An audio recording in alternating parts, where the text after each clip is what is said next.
And here we go. Here's the next round.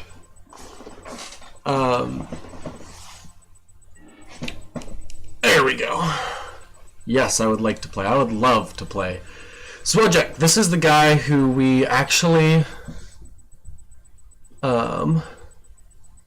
Yeah, I was just trying to fill dead space. Like, I talked for 15 minutes, or, like, I don't know, I talked for an amount of time, and it was just like, alright, there's nothing I can really say more at this point, so... Alright, so I'm pretty sure we just lead on Horizon Canopy here, because we don't have any 3-drops to play. So, Shocking versus this. We're gonna take 1 point off of the Canopy to play this Bird of Paradise, but then the Overgrown Tomb gets to come in tapped instead of untapped, and it doesn't change much, if anything. It might save us 1 point of damage. So I'm going to go with the line that might save us a point. I'm pretty sure we're playing against Control here, because this guy was the last person playing in round 1, and I know that his opponent was on Tron, so this is not a great matchup for us. I'm just going to go ahead and play this tapped and pass the turn. Not amazing, but it lets us company the turn after, so we're just going to see what happens, I guess.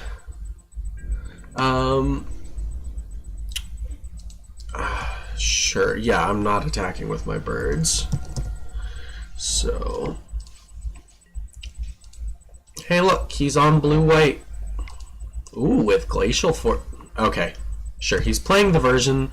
There's a version of this deck running around that plays Rest in Peace in the main. They play 3 of them. So, like, it's annoying because we do play Kitchen Finks, but at the same time, we just get to do things like cast Collected Company on 3. So, I'll take infinite mana. Like, they have to interact here, or they lose. If they have a removal spell, we at least have a 2/1 in play. We can find... Oh, they're digging. That is primo for us. Them digging means that they probably don't have a removal spell right now. Oh, this is so good for us. We just won. They have to have a counter spell. Okay. Terminus. Sure. So they're going to Terminus here. Oh, they tried for a Terminus and did not have it. Oh, that's so good for us.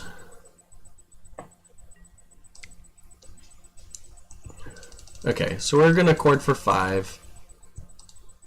Come on, computer. Work with me. Untap. Tap. Untap. There we go. Let's chord. They have to have exactly Dispel. Hey, look what they didn't have. And the nice thing here is they did not see Kitchen Finks, so they don't actually know that their Rest in Peace is good against us.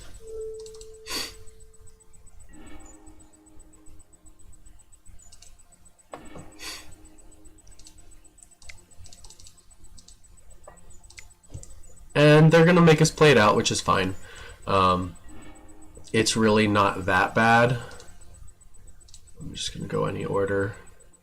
I mean, I guess they could technically have Ceremonious Rejection or Steel Sabotage to get us, but... So the reason I'm not taking anything here is I don't need to, and I don't want them to know what cards are in our deck.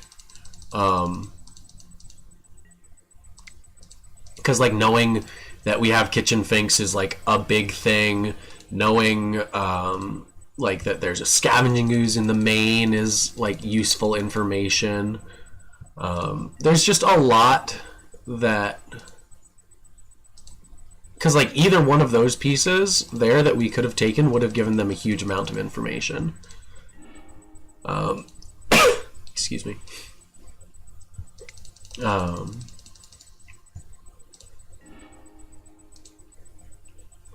They're probably... I hope that they just make us like show them the ballista. And then concede, because I really would love to not have to take an extra like 60 clicks to do it, but either way, I'm fine. We have won this. It always feels good to pull out a combo against people that you shouldn't really be able to combo against. So one of these activations will eventually find our walking ballista. Eventually.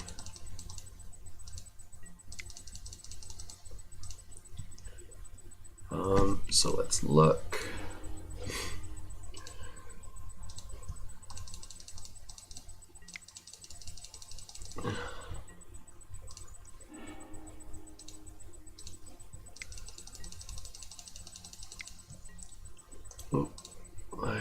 Whatever. Just adds extra clicks. There's a ballista. Any order. Also, for those who don't know, the way I'm... thank you. Thank you. I'm gonna side out at least 3 kitchen finks. We'll see what else we bring in. We're definitely bringing in Sin Collectors. We're bringing in Tireless Tracker, Gideons. So we're definitely siding out that whole combo. Other things that we can consider bringing in are Abrupt Decays, Assassin's Trophies. I'm fine with bringing in Assassin's Trophy over a Scavenging Ooze, because Scavenging Ooze is just a literal grizzly bear. Because all of their removal is exile, and Assassin's Trophy can like tag planeswalkers and stuff. Yeah, I mean, Moto is fine. It's exactly playing on a spreadsheet, but it is what it is.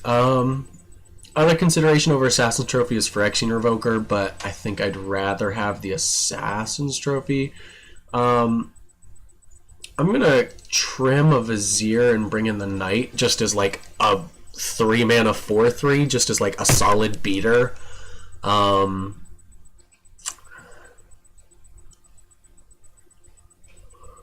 I think I'm okay with this. Yeah, I'm gonna submit. I think this is a I think this is good enough. So the juicy piece of sideboard tech here is the Gideons, because it doesn't really see play right now. Yeah, this hand's great. We have 2 instant speed threats and a turn 2 Sin Collector. This is like as good as it gets.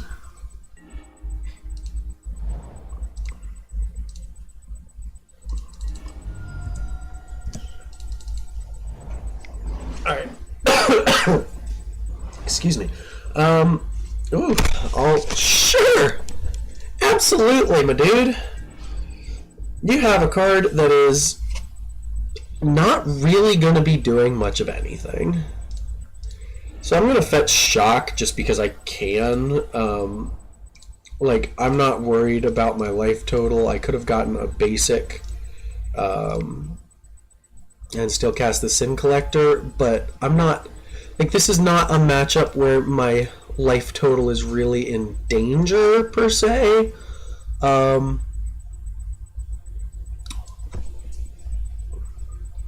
Path Negate Cryptic. So the question is, do I want to take the path or do I want to take the negate? If I take the path, I can play a Knight of Autumn, but if I, as a 4-3 and start beating, but I'm going to take the negate so that way I can cast my Collected Company on my next turn, assuming they don't draw another negate. So we're just going to go ahead and pass the turn, and either way I get a beat for 2 next turn. They get to play Colonnade. Sure, we'll just dismiss that. Draw.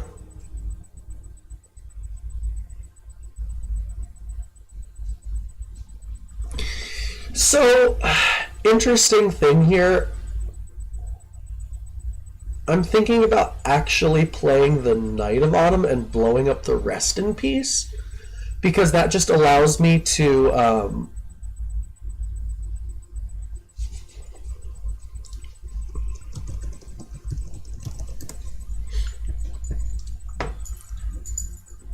what was I thinking? Because then this Eternal Witness gets back Collected Company or Accord. So I think I'm going to do that, but I'm going to attack first. And then I'll fetch Shock and play a bird.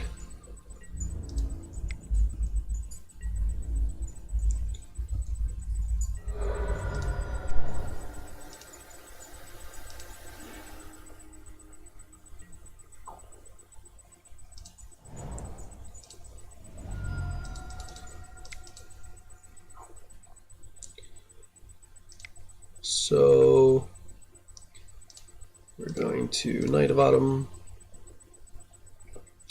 blow up the Rest in Peace, which, like, I am not as reliant on it as they think. I just happen to get, like, one of my 2 cards that actually uses the graveyard, and I'm going to use this Collected Company to soak up a Cryptic, and then have the ability to Eternal Witness and get it back. So they have a Cryptic, which is fine. I'm going to attack first. So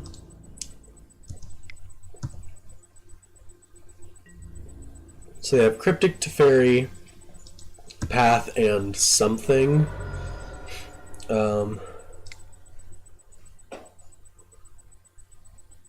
Pretty sure I just Hierarch here. And then if they Terminus, in response I can float mana and then... He got a tap land. I should have companied there. But I was just clicking through, so... Alright, so this takes his Cryptic, effectively. And then if I draw a land, I get to Ewit and Cryptic anyway. But instead...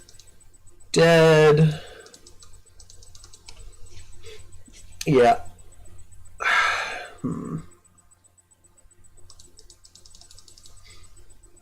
So the question here is, I can attack for 4. I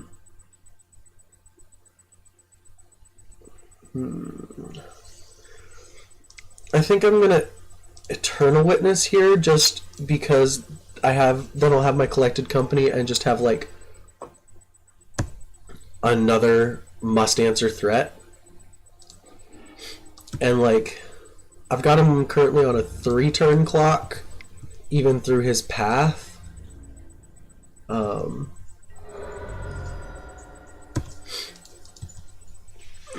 Like, if he rips a Terminus at any point, like, obviously I'm in trouble. How many cards does he have? He has 6 cards in hand.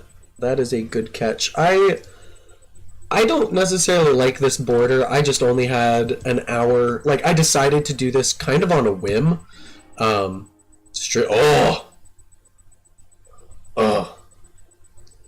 that card's great.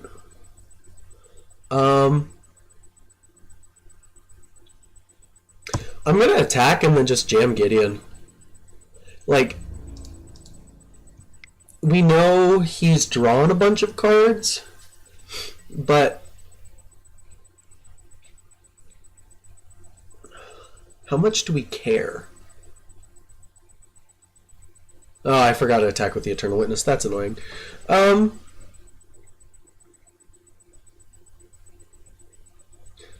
We'll see who he targets and then make our decision. He's targeting himself. Did he put a Terminus on top at any point? Yeah, sorry, he has 5 cards in hand currently.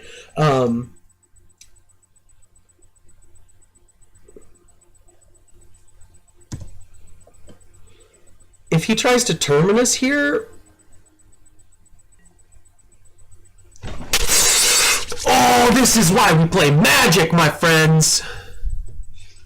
Because now we get to Chord for 3 and Sin Collector him.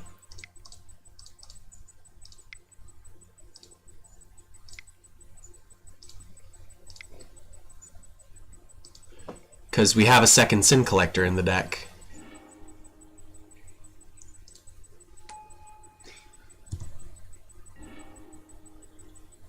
I'll take the Terminus.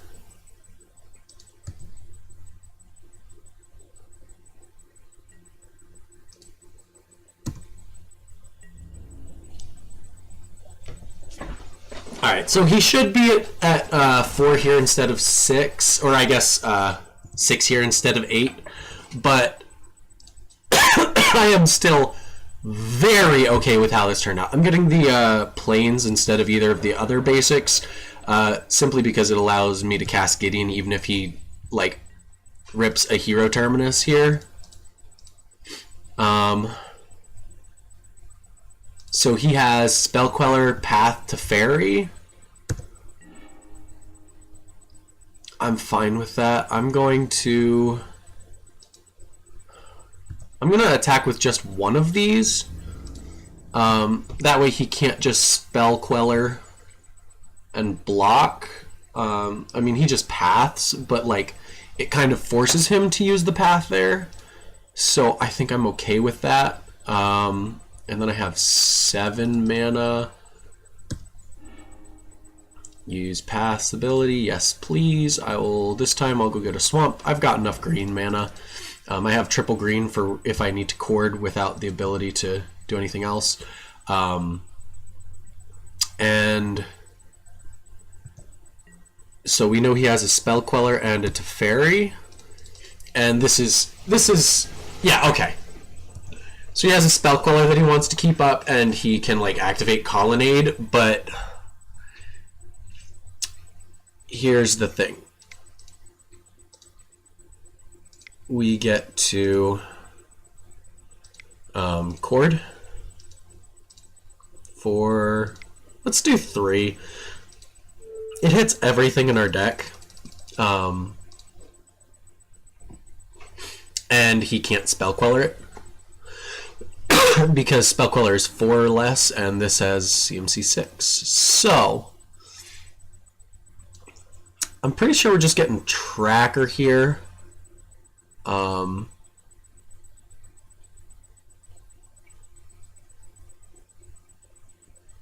could see an argument for Eternal Witness, just to like get back a Chord or the Collected Company. You know what? I'm pretty sure it's just Tracker. Yeah, we'll get a Tracker. So the question here is, which is more powerful, Collected Company or Gideon? I'm pretty sure Collected Company is better at this point.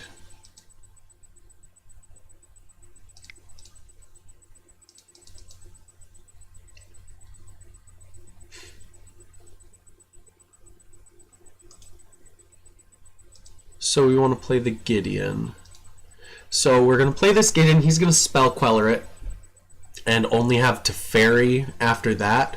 But we get to attack with a Tireless Tracker, and he has to block it next turn, either with Colonnade or with his Spellqueller. And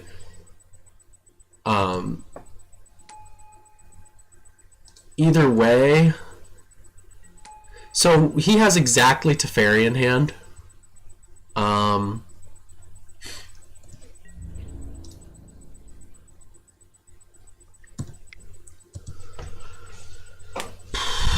So I think we let him cast Teferi and then Company, because it plays around Terminus better.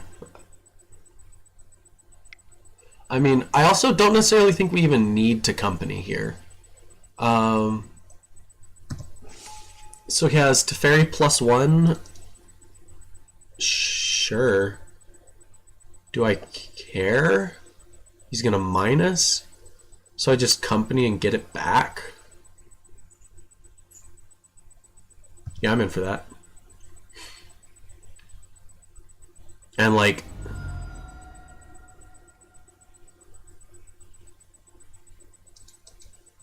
okay.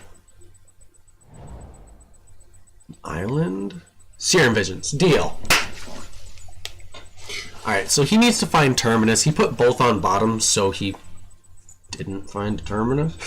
But we get to cast Collected Company, hit Tireless Tracker, Eternal Witness. Let's get back. Okay, yeah, he's just going to concede. So even if he hadn't conceded there, what happens is he's dead. Because he has to block this, and then he takes 4 anyway. So that was just an easy, like there wasn't really anything he could do there at all. Like, we just kept having pressure. We had good cards just consistently. The super clutch Sin Collector in response to his Terminus in the combat step was just primo. And it just really played out exactly how we wanted it to. We didn't get to make any knights with Gideon, but Gideon was a must-answer threat that let us resolve our Collected Company, which ultimately won us the game, though I think we were, reasonably far ahead even without that.